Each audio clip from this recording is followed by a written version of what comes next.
The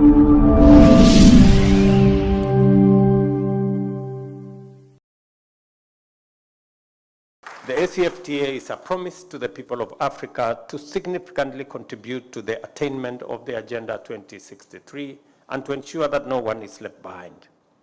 It drives the continent towards integration, political stability and unity based on the ideals of our founding fathers and the vision of Africa's renaissance. The ACFTA agreement is expected to foster industrialization and regional competitiveness through the creation of regional value chains and improved agro-processing and expanded markets for meaningful intra-Africa trade and jobs for the young people especially of our continent. I commend your relentless efforts in successfully steering the conclusion of Phase 1 and Phase 2 negotiations in trade in goods and services, and I urge you to stay the course and conclude the remaining ones and also oversee their implementation. To ensure effective implementation, Kenya strongly supports the establishment of regional offices and is keen to host the East African Regional Office in Nairobi. Kenya's active participation as one of the countries that traded, the first country to trade under the AfCFTA's Guided Trade Initiative, exporting goods, value-added production to Ghana, to Nigeria, and other parts of the African continent.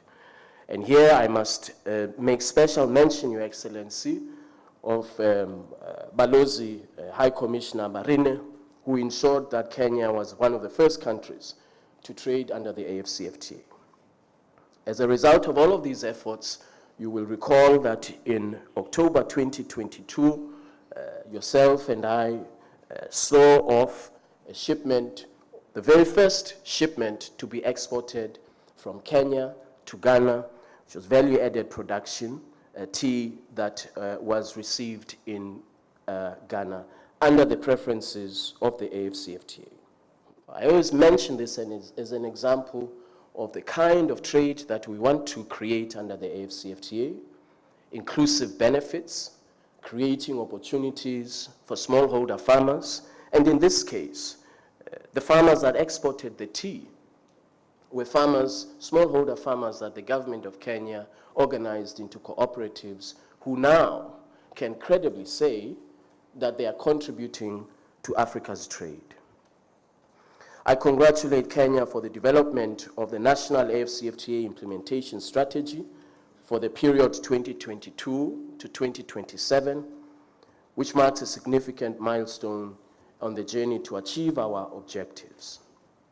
This strategy provides a comprehensive framework for harnessing trade and investment opportunities for Kenya across Africa, which remains a very important export and import destination. Kenya looks forward to integrating Africa's financial sector in ways that promote intra-African trade, as well as speed operationalizations of the policy and research and development initiatives that you and me discussed when you came to Kenya, and we were both at one of our universities trying to consolidate this position.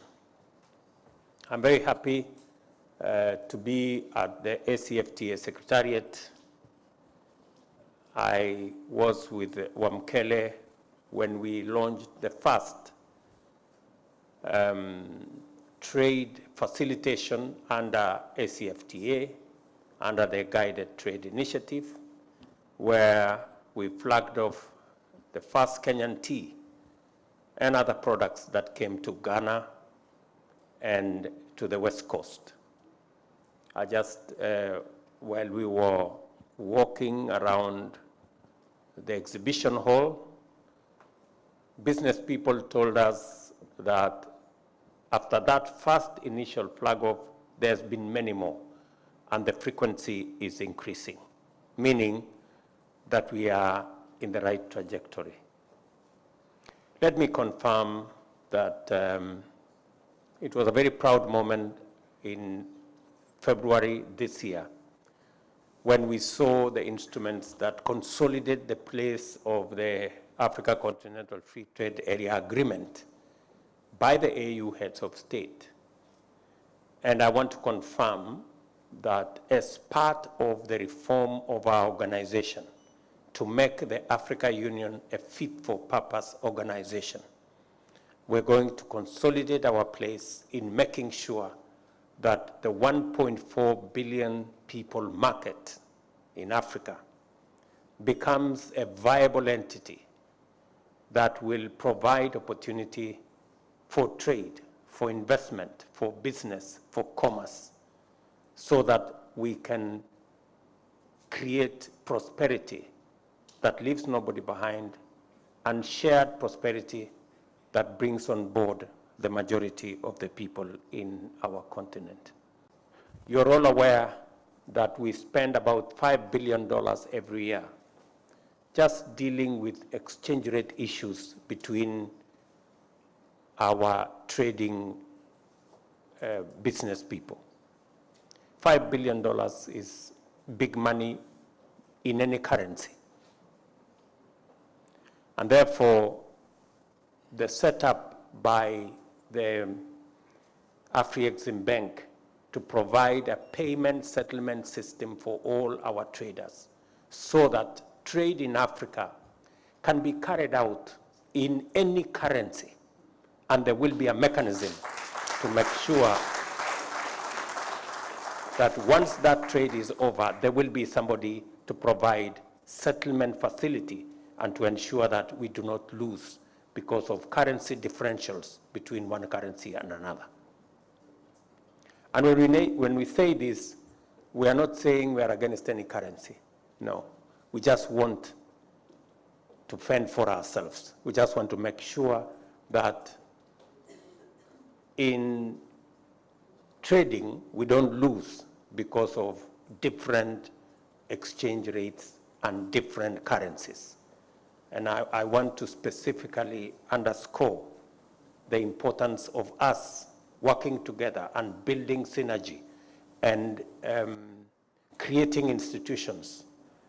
And I will be working with President Nana Akufo-Addo to make sure that all financial institutions under the AU, from the fund to the bank to the insurance, are all ratified so that we can build the necessary financial ecosystem to support trade, investment, and business in our continent. It is our intention as heads of state to make sure that we reform the Africa Union to make it fit for purpose. As we talk today, we have a fairly dysfunctional setup. We have an executive that has no accountability mechanism. We have a parliament that has been made impotent. When I went to address the Pan-African Parliament in South Africa, there is no bureaucracy that works unless you have serious accountability. So it is necessary for us to reinforce the place of the Pan-African Parliament. It is important for us, if we have to have an African Union that works for the people of our continent, it must be accountable, and there must be a mechanism to adjudicate, a court to adjudicate on matters that affect our organization. Without a court to adjudicate, without a parliament for accountability, it is not possible for us to have an optimal organization that works for us. And therefore, it is necessary for us to move in that direction